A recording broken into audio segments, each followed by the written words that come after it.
کتنے خوبصورت اخلاق تھے حضور علیہ السلام کے کہ اللہ تعالیٰ نے خود قرآن مجید میں ارشاد فرمایا کہ وَلَوْ كُنْتَ فَظًّا غَلِيظَ الْقَلْبِ لَانفَضُّوا مِنْ حَوْلِكَ، محبوب اگر آپ ترش مزاج ہوتے، ماتھے پہ تیوریاں چڑھانے والے ہوتے تو اتنے لوگ آپ کے گرد کبھی بھی جمع نہ ہوتے۔ یہ آپ کے گرد جو ہجوم عاشقاں ہیں محبوب، یہ آپ کے خلق کریمانہ کا تصدق ہے۔ حضور علیہ السلام خوبصورت اخلاق رکھنے والے تھے۔ اللہ کے رسول صلی اللہ علیہ وآلہ وسلم کس قدر معاف کر دینے کی عادت رکھتے تھے، میں چند ایک مثالیں آپ کے سامنے رکھنا چاہوں گا۔ شخص کا نام ہے سہیل بن عمر۔ یہ حضور علیہ السلام کے خلاف توہین امیز تقاریر کیا کرتا تھا اور حضور علیہ السلام کی مخالفت میں شعر بھی کہا کرتا۔ جس وقت مسجد نبوی کے ستون کے ساتھ باندھ دیا گیا تو جہاں بہت سارے لوگوں کی رائے لی گئی، تو جب اس کا سوال آیا تو حضور علیہ السلام نے پوچھا کہ سہیل بن عمر کے ساتھ کیا کیا جائے، تو حضرت عمر فاروق رضی اللہ تعالی عنہ عرض کرتے ہیں کہ حضور آپ مجھے اجازت دیجئے کہ میں اس کے نیچے والے 2 دانت اکھاڑ دوں، دوبارہ کبھی یہ شعر نہیں کہہ سکے گا۔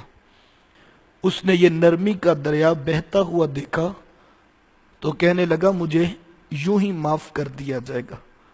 پوچھا گیا کیوں؟ کہنے لگا میری 5 بیٹیاں ہیں اور ان کا کوئی کمانے والا نہیں ہے۔ یہ آواز میرے رسول کے کانوں میں پڑی تو حضور نے فوراً کہا عمر اس کو چھوڑ دو، اس کی بیٹیاں اس کی راہ دیکھ رہی ہوں گی۔ یار جس نے کافروں کی بیٹیوں کے کمانے والے باپ کا بھی لحاظ رکھا اور دشمن ہونے کے باوجود میرے رسول نے اسے معاف کر دیا۔ آپ جانتے ہیں کہ جس وقت حاتم تائی کی بیٹی قیدی بنا کر میرے حضور کے سامنے پیش کی گئی تو اس کے سر پر چادر نہیں تھی۔ میرے حضور کی نظر پڑی تو میرے آقا نے اپنے کندھوں سے چادر اتار کر اس کے سر پہ ڈال دی۔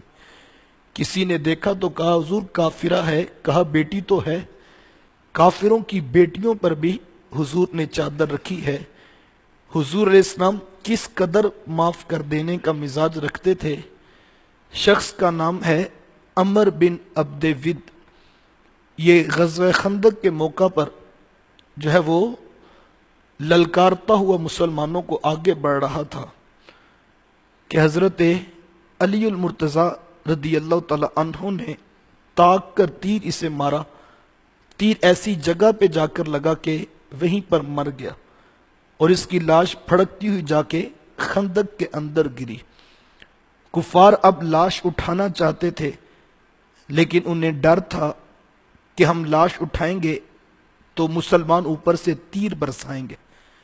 انہوں نے ایک شخص کو سفیر بنا کر میرے رسول کے پاس بھیجا اور اس نے آ کر کہا کہ 10,000 دینار دیتے ہیں، ہمیں اپنے سردار کی لاش اٹھانے کا موقع دیا جائے۔